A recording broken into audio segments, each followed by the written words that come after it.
Notre univers est à 4 dimensions. 3 dimensions sont réservées à l'espace et une est pour le temps. Maintenant, mélangeons-les ensemble.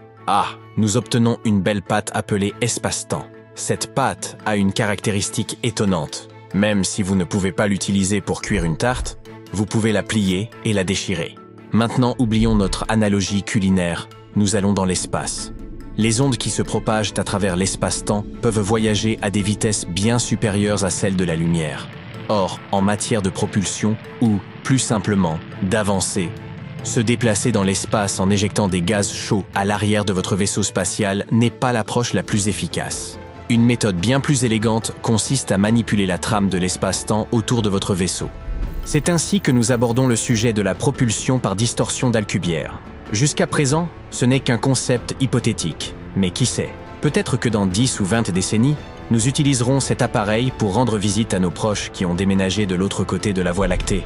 Quoi qu'il en soit, la propulsion par distorsion contracte théoriquement l'espace-temps devant un vaisseau spatial, tout en l'expansant derrière lui. Cela permet au vaisseau de se déplacer d'un point à un autre à une vitesse incroyablement rapide. Alors que le vaisseau spatial déformerait l'espace-temps, une personne à l'extérieur de la bulle de distorsion du vaisseau l'observerait se déplacer plus vite que la vitesse de la lumière. Dans le même temps, si vous étiez ce chanceux voyageur à l'intérieur du vaisseau, vous ne ressentiriez aucune accélération. Si nous pouvions rendre réacteur de distorsion supraluminique une réalité, supraluminique qui est un mot sophistiqué pour décrire quelque chose de plus rapide que la vitesse de la lumière, cela changerait nos vies pour toujours. Cela nous permettrait de voyager à travers tout notre système solaire, et pourrait même nous aider à atteindre les systèmes stellaires voisins.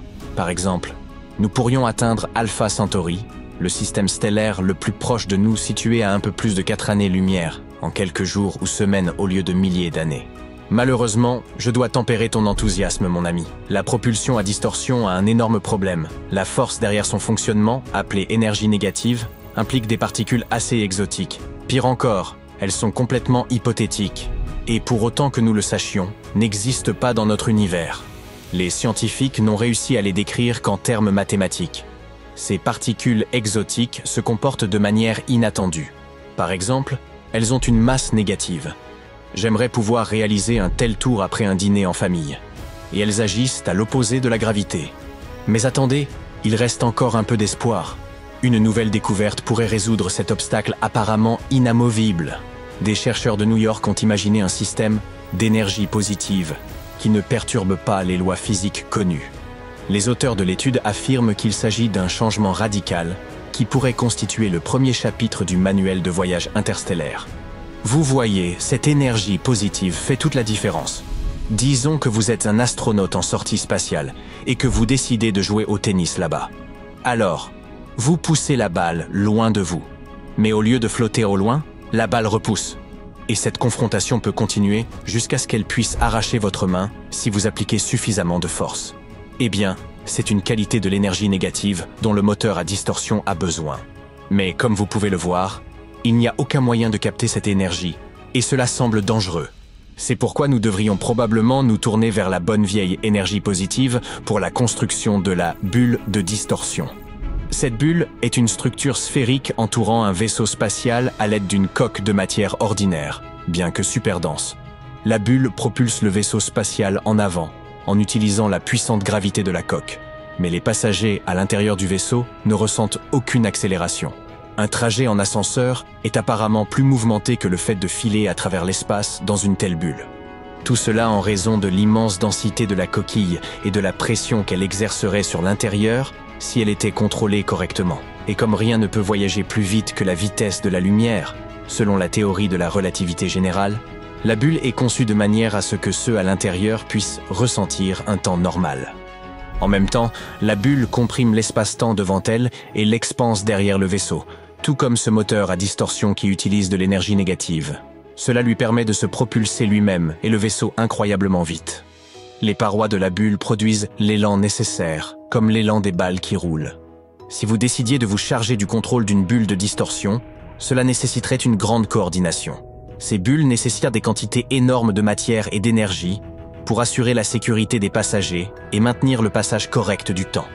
De plus, la communication entre les personnes à l'intérieur et à l'extérieur de la bulle deviendrait extrêmement déformée lors du passage à travers les courbures de l'espace déformé. Bien sûr, il y a encore des tonnes de problèmes que les chercheurs doivent résoudre avant de finalement construire un propulseur à distorsion fonctionnelle.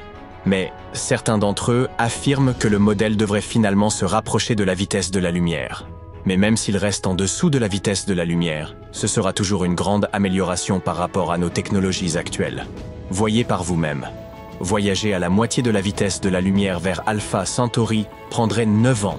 En revanche, Voyager 1, qui voyage actuellement à 61 000 km/h, aurait besoin d'environ 75 000 ans pour atteindre notre système stellaire voisin.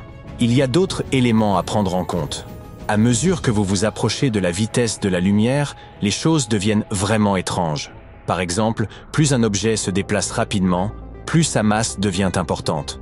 Et cette masse peut augmenter indéfiniment, rendant nécessaire une quantité infinie d'énergie pour maintenir sa vitesse.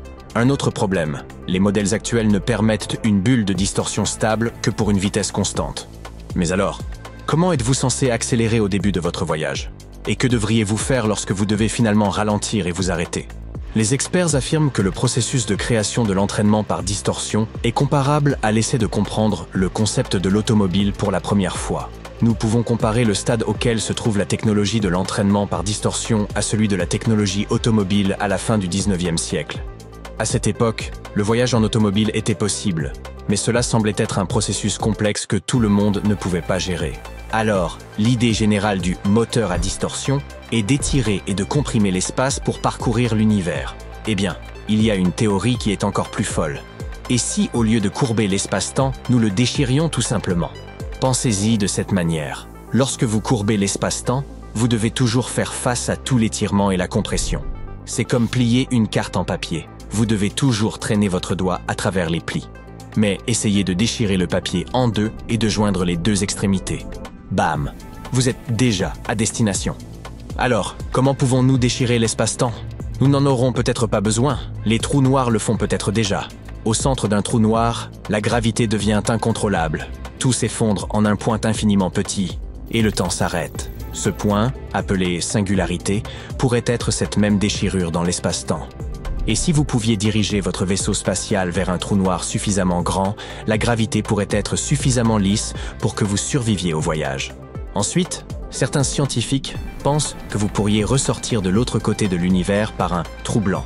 Un autre type de déchirure est appelé un trou de verre. Contrairement à un trou noir, les trous de verre ont à la fois une entrée et une sortie. Ils sont comme un raccourci dans le tunnel cosmique. Si nous pouvions comprendre comment les trouver, les ouvrir et les empêcher de se refermer, nous pourrions obtenir la clé du voyage intergalactique. Et maintenant, préparez-vous pour un retournement de situation. L'effet de tunnel quantique. Supposons que vous jouez à un jeu vidéo et que votre personnage peut traverser les murs par magie. C'est un peu comme ce que font les particules dans l'effet tunnel quantique.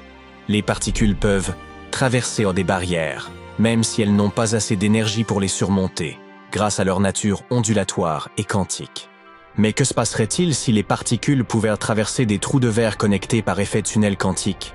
Au lieu de simplement se faufiler à travers un mur, elles prendraient des raccourcis cosmiques à travers l'espace-temps, passant d'une partie de l'univers à une autre instantanément. En théorie, cela pourrait ouvrir des possibilités totalement nouvelles sur la manière dont nous comprenons l'univers et voyageons à travers lui.